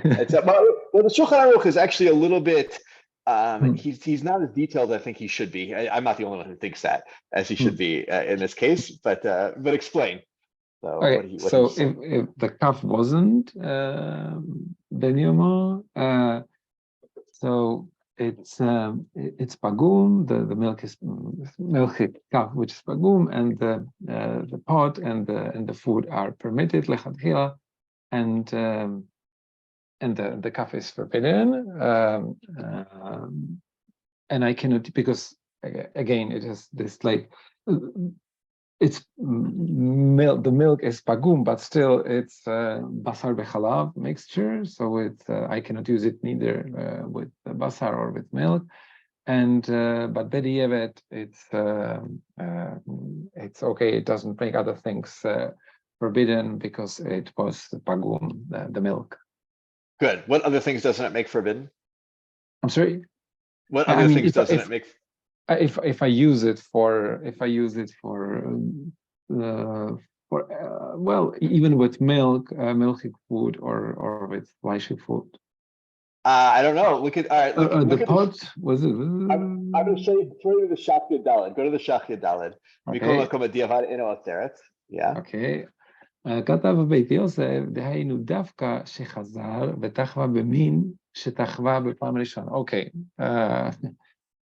דאילו חזר וכתבה במין שהייתה בלועה ממנה, תחילה בתוך מעת לעת,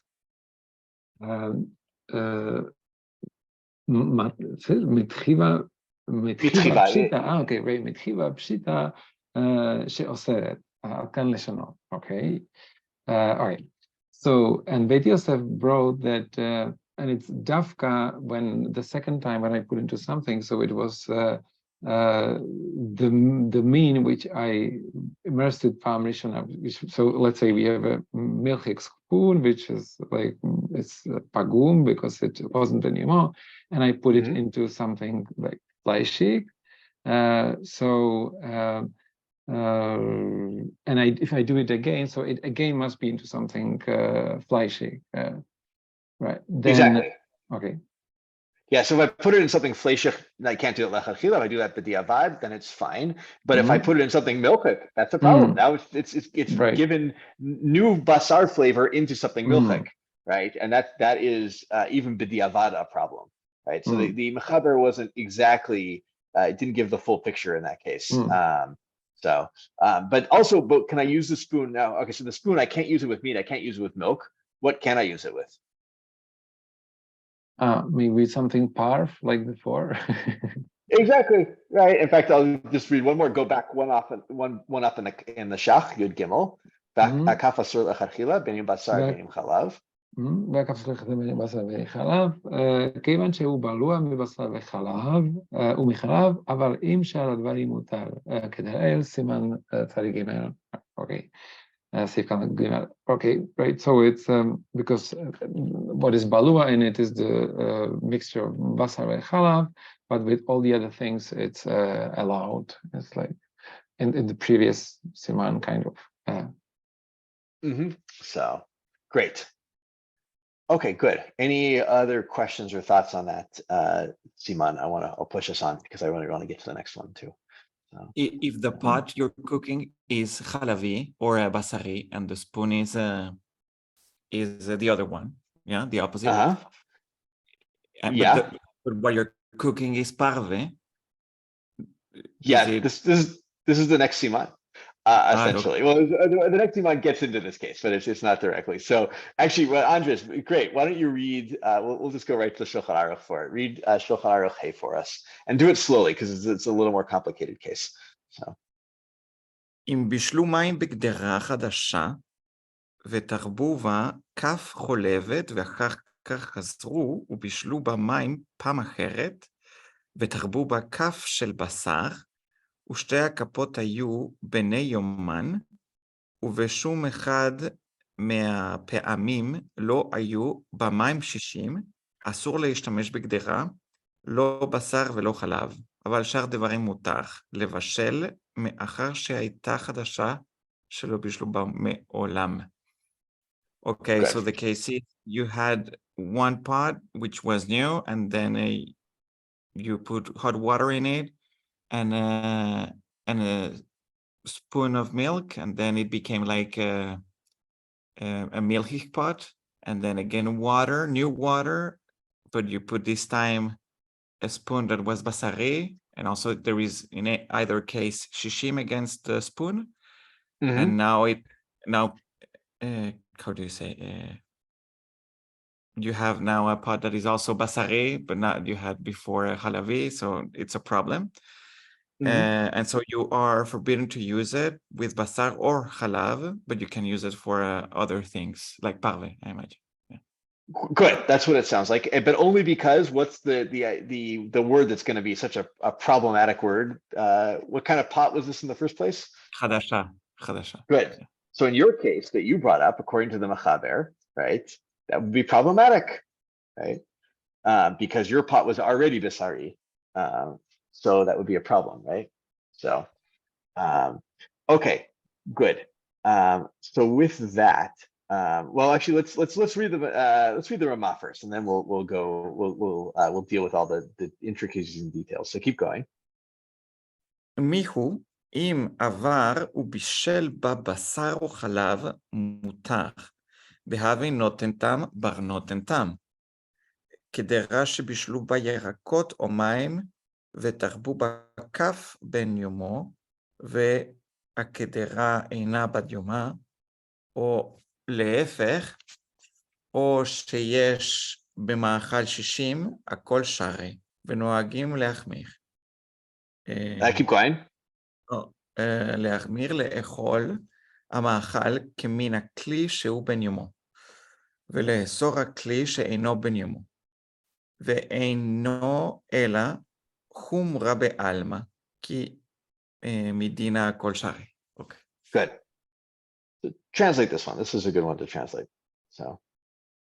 Okay, so the Rama, he's saying that still in that case you should be able to use the pot with basar or chalav.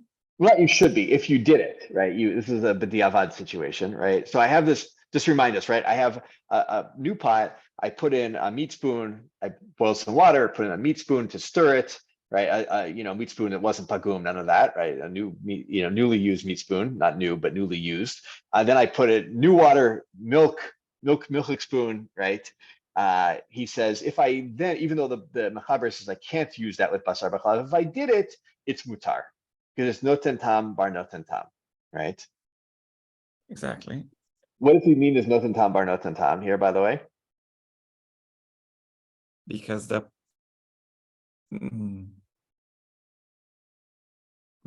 pot gave the halav to the water and then to the spoon, no? So It's the that's spoon. The spoon gave halavi flavor to the water, which then gave halavi flavor to the pot, right? And the other spoon gave basar flavor to the water, which gave basar flavor, right? Both of those are heter, right? Basar is heter, halav is heter. And so the combination of flavors that are both noten tam, bar noten tam flavors in the pot. And therefore, actually, b'diavad, it's not a problem, right? This And pot. what if you didn't change the water in between? Then the water would have basar b'chalav in it, and then it would be direct flavor into the pot, and that would be Right. problematic. And that's why it's So. said in the case where you emptied out the water. But this is a case where we have two things of water, which is, so in other words, it's like a pot I use for two different parv things, and I decided at one point to use my milk spoon, at one point to use my meat spoon. So, so yeah, so it would be b'diavad is permissible, all right. And then he's got a second, right? Keder shabishlu ba yerakot mayim, right? So to translate that part, Andres, keep going. Keder shabishlu ba yerakot, all right. yeah, so you were cooking their yerakot, and then you inserted a spoon that was used in the last 24 hours, but the pot was not tam lifgam, or either or the spoon or the opposite case, the spoon was not in tam lifgam, but the pot was ben yomo. Or the food has a shishim against the whole thing, then everything is okay.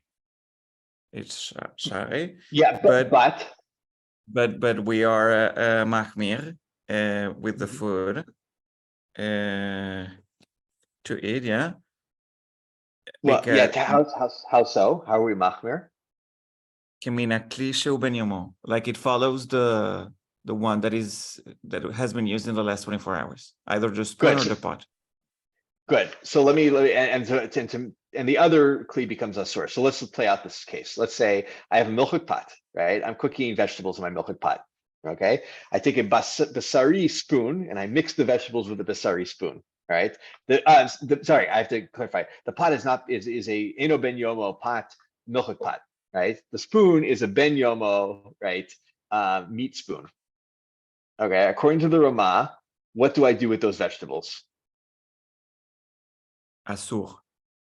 No, they're not asur. Like then they are basari. I eat them only with basar, right? But it's kumra ba'alma, he says, but I eat them only with basar. So, yes, you treat them essentially as basari. Even though, right, it's noten tam bar noten tam into the vegetables from the basar spoon, right? So therefore, potentially, we haven't gotten into this yet. I think this is next week, but we could potentially eat those vegetables with milk, right? We do a chumrah ba'alma, and we only eat those vegetables with meat. So, should I say that again? Did that make sense to everybody? I just had a question. Why is that case not into the vegetables? It seems like not into from the vegetables to the meat, because the vegetables themselves are not a milk meat substance, right? The vegetables. I see. Okay. Yes. If you ate them with meat, it would be not barnat. That would be not barnat. Okay, that makes more sense. Yeah. So okay, so just to play out that case again, right? If the spoon is basari, it's been used in the 24 hours. The pot hasn't been used in 24 hours. Is milchik. I'm stirring it with this basari spoon. I'm cooking something parv in it. I should eat that parv stuff with meat, because the eno ben yomo thing was meat and not milk. So, and the pot is problematic now. You'd have to potentially kosher the pot. So, okay, makes sense. Does that case makes? Now I have a few. How much time do we have? We got a little bit of time. So I actually want to, so let's just go back to the original case though. Remember I said that there was a problem it seems to be there's a problem with the mechaber, is that he has to be a new pot. It would sound like even an old pot, right, that was a milchik pot, if I stuck an opposite the opposite flavor thing in it, that it might be okay. If I have a milchik pot and I had boiling water in it, and I stuck a milk spoon in it, and then I boiled some more water and I stuck a meat spoon in it, it might actually not be a problem. It's all not bar not at the end of the day. So why is there a problem here? What's the big worry? Why does there have to be a new pot? Did anybody look at the shach on this? We won't read the whole shach inside. We may actually do Be'er Hatev if we read anything. The shach thinks, let's give you a hint. The shach thinks this has nothing to do with flavor at this point. It has to do with another principle the shach creates here. I don't know if he creates it. It's another principle though.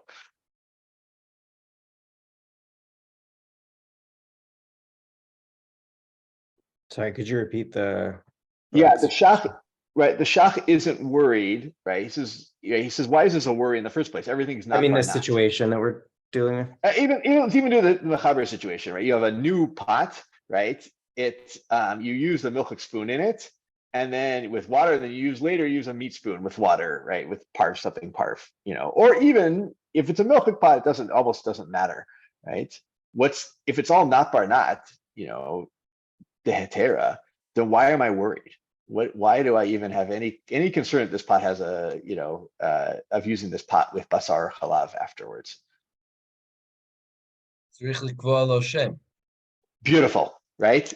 That things, right? This is another aspect of kashrut outside of the ta'am model, right? That is very important, I think, is that pots have a name on them, right? We've seen this kind of come up a little bit.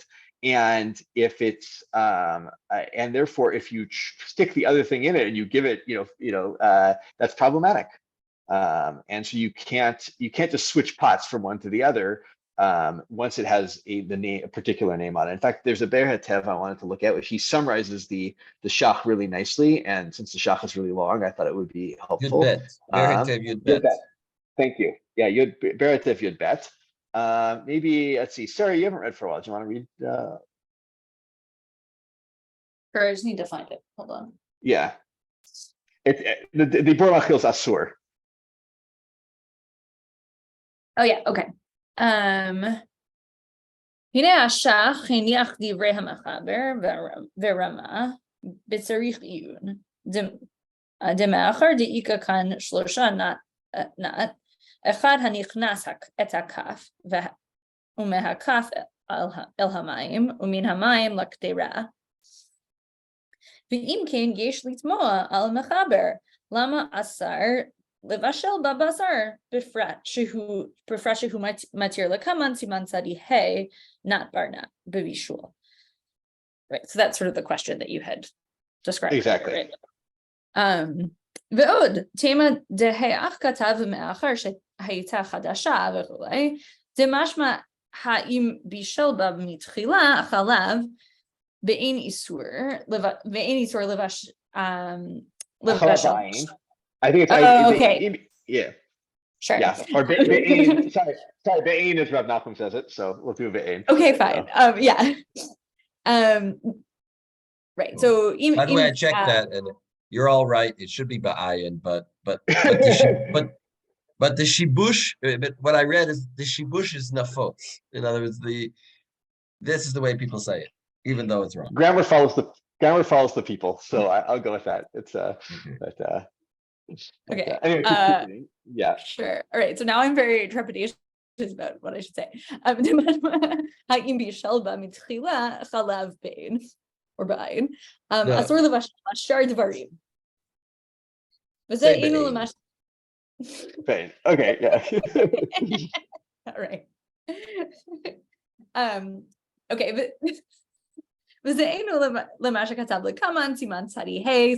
Steve Gimel, the Ke'arot shel basar shechutchu. Sorry, I just lost my place somehow. Shechutchu beYoreh cholevet b'mayim rotchin afilu shnehem b'nei yoman hakol mutar dehave not bar not. Right. So he then says like this problem is even worse because it seems like in this other case he does say that is mutar. Yeah. If I have a boiling hot meat cauldron and I stick my milchik plate in it, right? That is all not bar not. That's not bar not. That's okay, right? Yeah. So like, how is this spoon any different? Right. I mean, one answer to that question is just to say, well, there's a kind of like if you're taking your milchik spoon and putting it in your fleishik pot, that's a kind of carelessness in the kitchen that seems different than this like somewhat bizarre washing situation. But Could be, yeah. So. Okay, וגם על הרב רמה יש לקבוע דסתם כהמחבר. I think it's desatam here. Oh, desatam כהמחבר, that makes much more sense. והלית אפילו לדידן, דהשלושה נט בר נט, כולי עלמא מודו. מיהו הלא קשיא, Yeah, actually, before you, I just want to explain, right? He says even, right, we'll see this in the next Siman. The Rama seems to actually hold that you need 3 levels of nat to make this mutar. But even there, we've said there's 3 levels going on here, because remember, the spoon itself received the flavor. It's not an initial flavor creator, it's a flavor receiver. So the spoon received the flavor, gave the flavor to the mayim gave the flavor to the pot. What's going on here? Why are we so concerned with this case? So he's got an answer. All right, so here's the answer. דימה לא היה מותר לבשל אפילו חלב, דכיוון על כל פנים צריך לקבוע תמשיש אחד בכדי רד. So you have to sort of set one kind of use for this. אם כן יש לקבוע לתמשיש בשר, זה מכל מקום יותר נשאר בטעם האחרון עיקר. ונראה דכל שכן אם נשתמשו בשר באין בכדי רזו, שתחוו בו בראשונה, כף חולבת, בת יומה, ומותר לבשל בה אחר כך בשר. אבל לאחר חטיבת כף הראשון, לא. היינו מתירים I think there. Yeah. Sorry. Right. So we wouldn't then permit you to cook meat in that pot. So kivan, we're not done. Kivan al chopanim. Kivan al chopanim צריך לקבוע תמשיש לכדי רזו, יש לקבוע מחלב שבולע בה עד כאן לשון. Good. So, right. So this whole point here, right, is that you have, once you have a kind of a set use for that pot, if I put the milk spoon in that pot and I stirred it, right, that is now a milchik pot, right? I've now shown my cards on it, and I need to keep that, right? Now, if I go and then I mess up and I put a meat spoon in it, now maybe it has a stronger meat flavor actually than it does a milk flavor. But you know, the general idea is that we need to keep the name of the pot, and that in itself gives it an identity that we can't just casually wash away, so to speak. So, okay, good. I want to. There's a lot more to say on that, but we are in absence time, and I really do want to do the next piece, because maybe I'll start by asking questions on the Betzel. If you have an onion, and that onion absorbs meat flavor, you know, either through cutting it, through cooking it, whatever it is. Not meat flavor, sorry, they're served Easter flavor, right? They're like someone cooked it with pork. And then I drop that onion into my kosher dish. What do I need to have shishim against? The onion or the flavor it absorbed? I know you all know this because I know you all read the this. Onion. Good. The entire onion. What if now I have an onion that absorbed milk flavor, kosher milk, right? Kosher milk flavor, and I drop it into my meat pot, or I cut it up and put it in my meat pot. What do I need to do bitul against? The milk.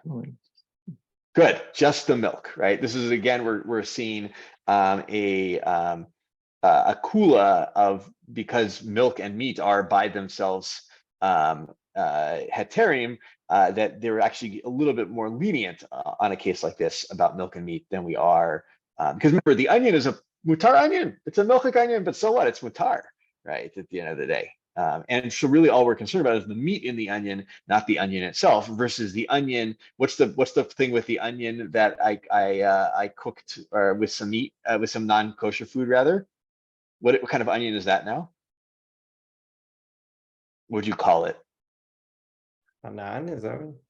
But it doesn't even necessarily be Hanan. It's a non-kosher onion, right? At the end of the day, but yes, Hanan might play in there, and I'm glad you brought that up. So maybe Yavni, you want to read? Are we on here or Vav? I can't even remember. We're on Vav. Read Vav in the Shulchan Aruch, if you will.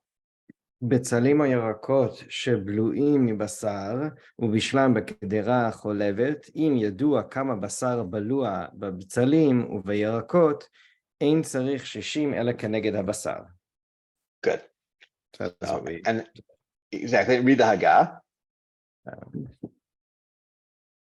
דלא שייך לומר חתיכה נעשית נבלה, הואיל ועדיין כולו היתר, ולכן אין צריך לשער רק נגד מה שבלה. וכל שכן, yeah, so that's what we said, yeah. Exactly. וכל שכן בקדרה של חלב שבישלו בה מים תוך מעת לעת, ואחר כך בישלו בה בשר, לא אמרינן דצריך לשער נגד כל המים, רק נגד החלב שבלה הקדרה. So, good. Explain that, just to make us complete here. Similarly, if it's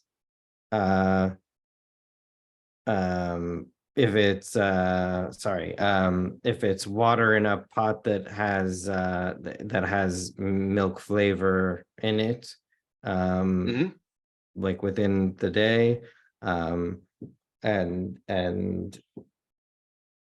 then after you cook in that water, you cook meat, you only need against the amount of, if you know how much milk was absorbed into the pot, you only need against that amount of milk. Not no, against how much water? How much water? No. But No. Bechar b'shluba basar lo amrin detzrich l'shar ad neged kol hamayim rak neged hachalav, right? Yeah. So again, yeah, you don't need to go against the entire contents of the water, just what the water absorbs. So I wanted to look at, hold on, where was it? Oh no, that's on the next piece. So I think that's all I wanted to say about that. Yeah. Oh, good. We have like 3 minutes. We can do one more case. Let's do it. Unless anybody had a comment or thought about that one thing. All right, next case is what about I have really hot meat and I cut it with a milchik knife. What's the rule?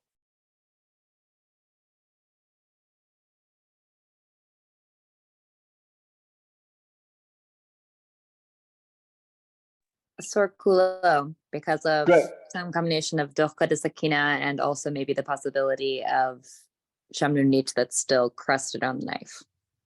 Awesome. Good. You got onto all the acronyms. Good. When we only have 2 minutes left, that's the right answer. What's the one exception that? Well, what about if the knife is Eino ben Yomo?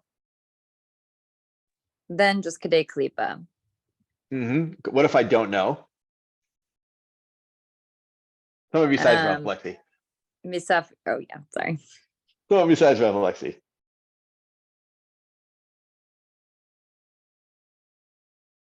I'll read the Shulchan Aruch. We'll get there. This is all right. I'm going to read in Zayin, and then we'll finish it up. Basar roteach shechatcho b'sakin cholevet kol chaticha asura im ein ba shishin keneged makom hasakin. Right. So you have to has to be 60 against the place of, or the place of the knife. Shechatach habasar, right, where it cut the meat. Aval im eino ben yomo or im eino yodea shehu ben yomo. Right? If I don't know if it's ben yomo, or if it isn't ben yomo, then I just need to take a klipa off the meat. But I want to read the Haggah here. Bechol zeh bebasar roteach bechli rishon, ve'az im hasakin ben yomo, ve'en shishim bebasar neged hasakin hakol asur. Right? Ve'af hasakin tzarich hagala, aval im hu kli sheni, habasar tzarich klipa. Vasakin neitza bekarka. But if it's only a klisheni case, right? This is the basar is we may or may not have time to get into what that means. We probably don't. Maybe I'll send people to the shop. I believe it's in Lamed. Then you just need to take klipa off the meat, and the do neitza is a way of cleaning knives, right? You stick it in the ground and it cleans off what's on the knife. All right.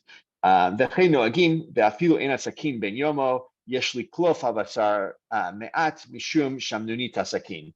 And the Rama says, right, even if the sakin isn't ben yomo and you're doing klishani, you should still take a little bit off the basar. Why? Because this is a big thing with knives. Is knives have 2 things, as Rav Lexi mentioned. One is the sakina, the pressure of the knife seems to cause flavor to be imparted, and also knives are really hard to clean.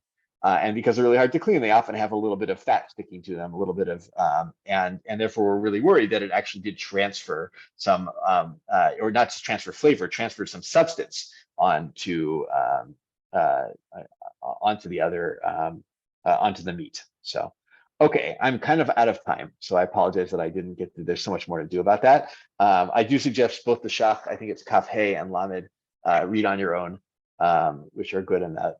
And I need to end here, unfortunately. So this is this little thing that he says here is a, for me at least, was a masoret, like all the grandmothers knew about this, that you eat sabakarka, that you, the way to kasher a knife is you stick it in the hard ground.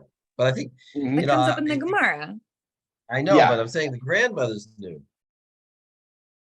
In other words, this is a kind of thing that people know about for some reason. But yeah, it is. It's very visual. I hear about it all the time. People often will tell me, "Well, don't I fix this knife by just sticking it in the ground?" Which I think gets confusing sometimes, because people sometimes think that if you use it with a kli rishon, that all you need is the itza, which we saw. You need hagala for a knife that's used with kli rishon. You don't. Right, except that usually people don't use a knife for kli rishon. I mean, in general, even if you're cutting a steak, you take it off the tray and you put it on a wood board, and then you cut it. Yeah. Well, there's two things, right? Yeah, is the question about devar gush and whether or not that is still kli rishon, right? Which I'll just throw. And the other, but you're right. The one thing I thought about this, the one case that I do use a knife in a kli rishon is with chicken, like to check to make sure the juices are running clear. Like I'll cut it while it's still cooking. So right, sometimes you do, but then you can also go by rov tashbisho. Also, you could say fair, yeah, and rov tash. But yeah, but the other thing is that when you stick the knife in the ground, it shouldn't be like in the potting soil of a plant in your living room. It should be in the firm ground of Mother Russia. Exactly. So not during the muddy season, after the muddy season. So it's all right. Yishur koach, everybody. I hope this was good and informative. And thank you. I'll see you all next week. Yishur koach. Yeah.